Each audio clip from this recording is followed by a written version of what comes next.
नमस्कार, मी संतोष गायकवाड जागर मराठी चॅनलवर तुमचं स्वागत करतो. मित्रांनो, आपल्याला माहित आहे की सध्या महाराष्ट्रामध्ये विधानसभेच्या निवडणुका लागलेल्या आहेत. प्रचाराची रणधुमाळी सगळीकडे सुरू आहे.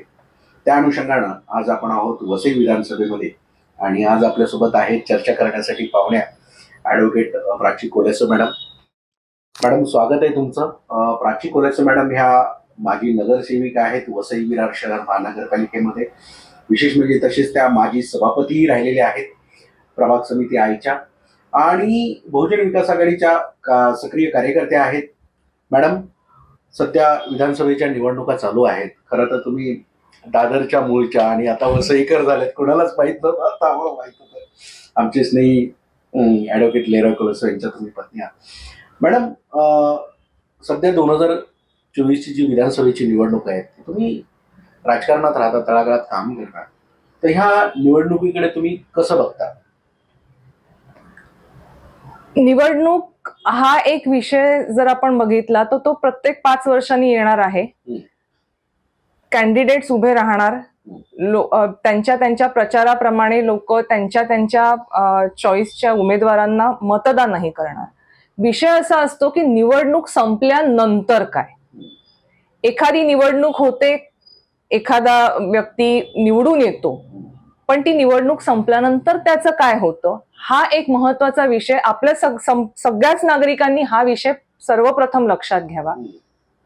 मला एक इथे गोष्ट आवर्जून नमूद करायला वाटते की ज्या वेळेला आमची सगळे नगरसेवक वसई विरार महानगरपालिकेला 2015ची जी महानगरपालिकेची निवडणूक झाली, त्यावेळेला अगदी प्रचंड मताधिक्याने बहुजन विकास आघाडीचे सर्वच्या सर्व नगरसेवक, फक्त 5 जागांवरती इतर पक्षाचे नगरसेवक होते, बाकी सर्व जागांवरती बहुजन विकास आघाडीचेच नगरसेवक होते. ती ज्या वेळेला अप्पांकडे आम्ही गेलेलो, अप्पा म्हणजे वसई क्षेत्रामध्ये लोकनेते आमदार श्री हितेंद्र ठाकूर यांनी तिथे एकच वाक्य बोललं की तुम्ही नगरसेवक म्हणून निवडून आलात, आता निवडणुका संपल्या, आता जो येईल तो तुमचा माणूस, जो माणूस तुमच्याकडे कामा करता येईल, त्याचा पक्ष बघायचा नाही, त्याची जात बघायची नाही, त्याचं कोणतंही बॅकग्राऊंड बघायचं नाही, त्याचं काम झालं पाहिजे.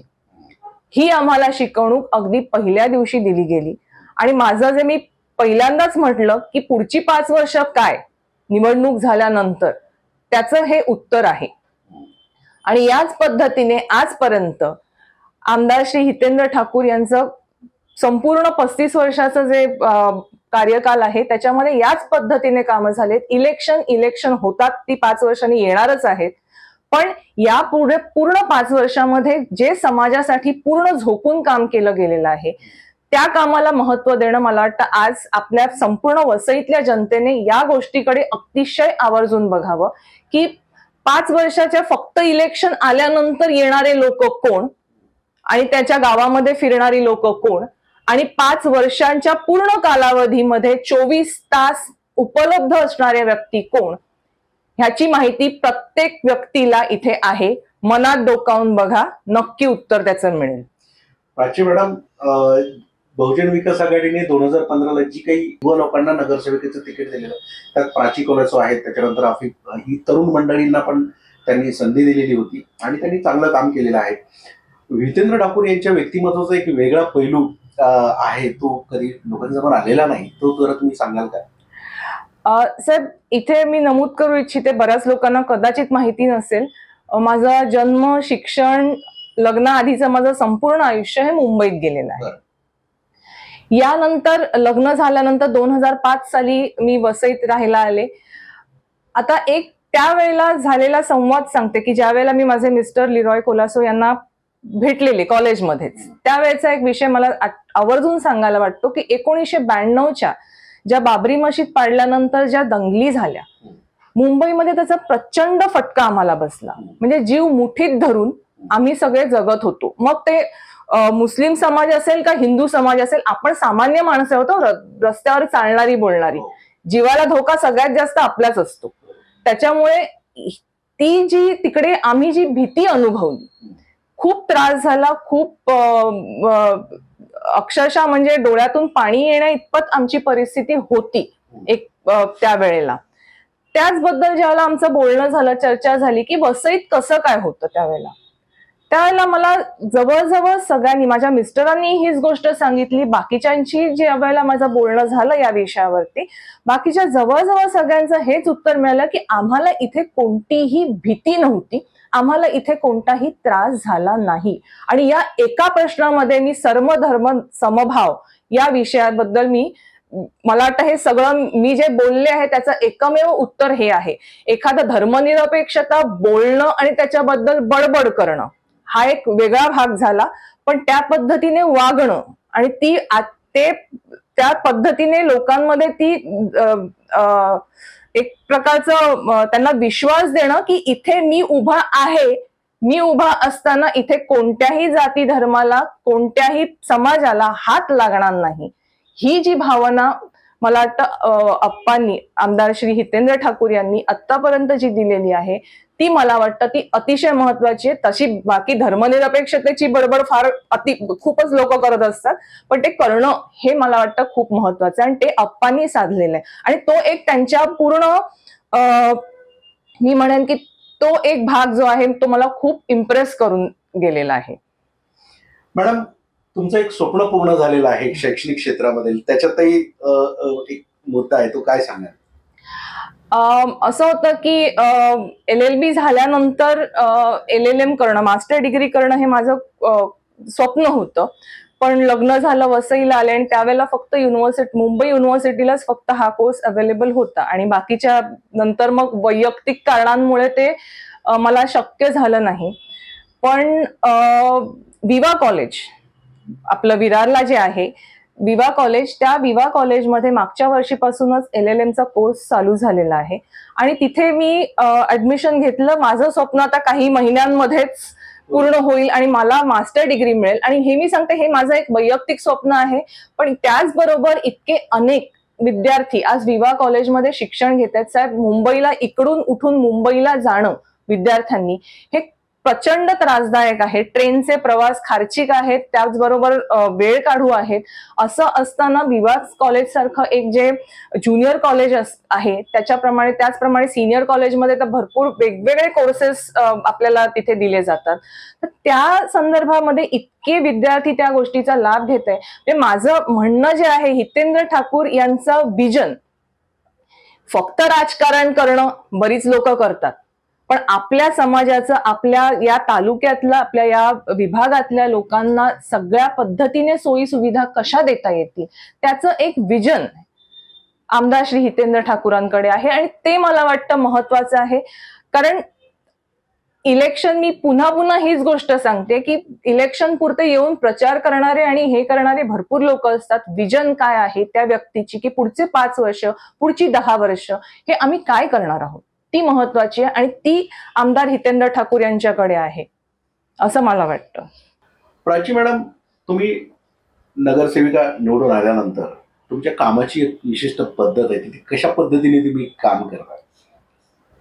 नगरसेवक म्हणून निवडून आल्यानंतर आणि आजही आभार मानते मी संपूर्ण आमच्या वॉर्डमधल्या समस्त जनतेने किंवा मतदारांनी मला ज्या पद्धतीने म्हणजे भरघोस मतांनी विजयी करून दिलं, त्या पद्धतीने त्यानंतर मी त्यांच्याकडे परत जाणं हे अतिशय आवश्यक होतं.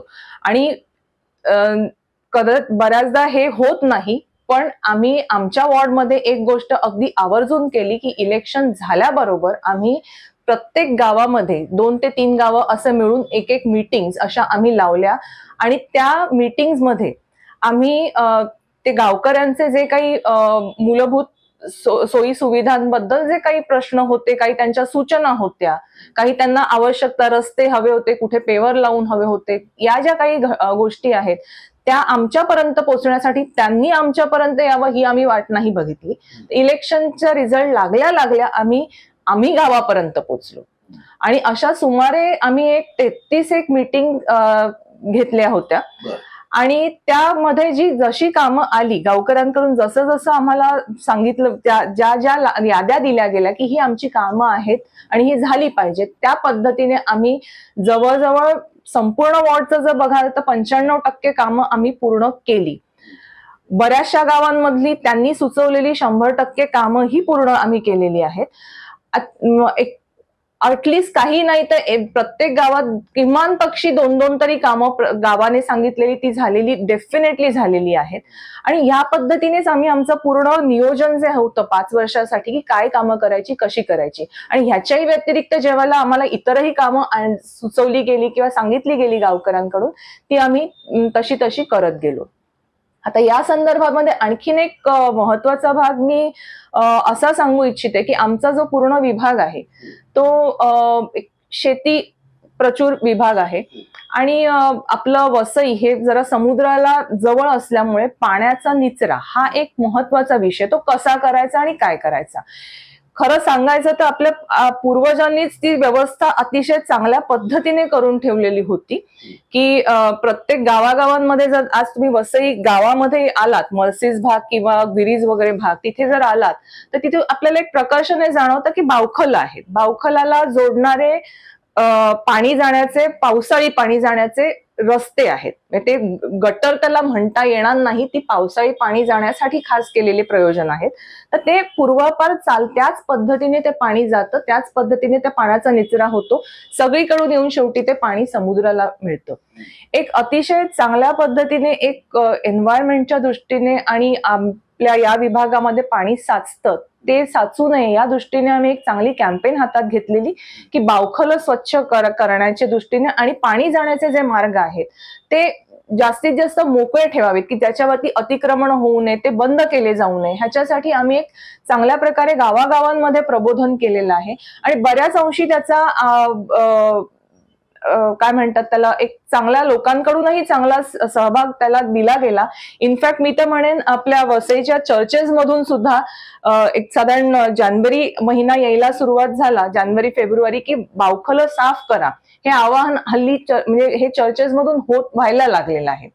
की हे मी म्हणेन ही आम्ही जी मोहीम राबवायचा प्रयत्न करत होतो त्याचा एक चांगला हा सक्सेस आम्हाला मिळालाय. आणि ही गटर्स म्हणजे जी पाणी जाण्याचे मार्ग आहेत ती त्याच्यावरती जी बंद करून त्याची गटर्स करताना सुद्धा आम्ही ही एक काळजी नेहमी घेतली की त्याचा स्लूप कुठून कुठे जातो.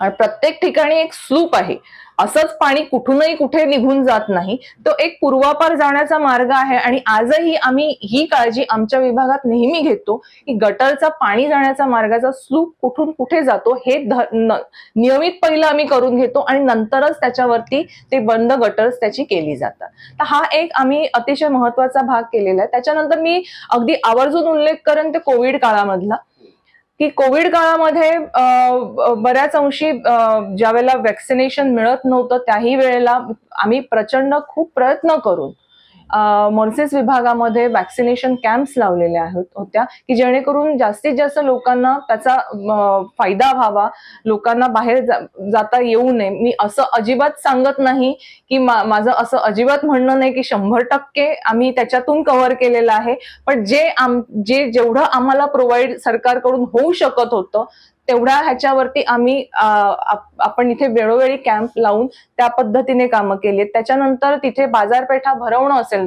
आमच्या स्थानिक भागामध्ये बाजारपेठा भरवणं असेल किंवा ही यासारखी जी कामं आहेत ती आम्ही सगळ्यांनीच केलेली आहेत. अजून एक मला विशेष करून नमूद करायला इथे वाटतंय की आमच्या वॉर्डमध्ये आम्ही विविध ठिकाणी 6 ट्रान्सफॉर्मर लावलेले आहेत की ज्यामुळे तिकडच्या आमच्या गावकऱ्यांचा जो विजेचा समस्या होती ती बऱ्यापैकी कमी झालेली आहे. आणि या पद्धतीने आम्ही म्हणजे मला असं वाटतं की एका वॉर्डमध्ये 6 ट्रान्सफॉर्मर लावणारा आमचा एकमेव वॉर्ड असा असेल. तर या दृष्टीने आम्ही आमचा वाटचाल करत होतो. आणि नॅचरली बघायला गेलं तर हे सर्व मार्गदर्शन आणि आमच्या पाठीशी खंबीरपणे उभं राहणं हे जे आहे ते आपले आमदार श्री हितेंद्र ठाकूर यांच्यामुळेच आम्हाला हे शक्य झालं, हे मी अगदी मान्य करते. आणि एवढंच मी इथे सांगू शकते साहेब की मी आधीही मुलाखतीमध्ये हाच विषय घेतलेला होता की 5 वर्ष काय, तर हे 5 वर्ष ही कशी करतात. कारण आता इलेक्शन आल्यात, आता आपण बघू की मागच्या लोकसभेच्या इलेक्शनला सुद्धा हाच विषय झाला की एक काहीतरी नरेटिव्ह घ्यायचं, ते इलेक्शन पुरते काळाचं ते फिरवायचं आणि त्याचा जास्तीत जास्त एक फायदा घेण्याचा प्रयत्न करायचा. हे एक होत राहणार. हे याही इलेक्शनला चालू आहे. पण माझं जनतेला की मतदारांना म्हणजे मी एक विनंती करते की नीट विचार करा की कोणाला आपण मत टाकतोय, कोणाच्या बरोबर आपण जातोय. की जी लोक आज येणार आहेत, नरेटिव्ह फिरवणार आहेत, उद्याला ती गायब होणार आहे. त्यांच्याकडे कोणतंही विजन नाही. ज्या उमेदवाराला हेच माहिती नाही की आज उठून तो उद्या कोणत्या पक्षात जाणार आहे. आज शिवसेनेमधून इलेक्शन लढलं जातं, उद्या काँग्रेसमधून इलेक्शन लढलं जातं, परवा कदाचित भाजपही असेल. हा विषय ज्या उमेदवाराला ही माहिती नाहीये की आपलं नक्की विजन काय, आपल्याला कोणत्या पक्षाशी कोणत्या तत्वाशी आपण बांधील आहोत, हे ज्या उमेदवाराला माहिती नाही तो आपल्या जनतेचा विचार का करेल? त्याच्याकडे स्वतःबद्दल विजन नाही, तो आपला विचार का करेल? त्याच्यामुळे हे विजन जी व्यक्ती देते आहे, जे मागच्या 35 वर्षापासून हे विजन आपल्याला मिळतं आहे आणि त्याच दृष्टीने आपला पूर्ण जिल्हा, आपला तालुका चालू आहे, ते आपले आमदार हितेंद्र ठाकूर यांना आपण प्रचंड बहुमताने विजयी करा आणि त्यांच्या बरोबर राहा. विश्वास ठेवा. आम्ही सर्व स्थानिक लोक तुमच्यासाठी आज, काल, परवा, उद्या सगळे आम्ही इथेच आहोत आणि आम्ही ही कामं करतोय आणि याही पुढे आम्ही करत राहणार. त्याच्यामुळे आम्हाला जी व्यक्ती आमच्या मागे उभी राहते खंबीरपणे, त्यांना आपण निवडून द्या. ते आमदार हितेंद्र ठाकूर यांना या 20 तारखेला आपण प्रचंड बहुमताने विजयी करून द्यावं, एवढीच मी विनंती आपल्या सर्वांसमोर करते.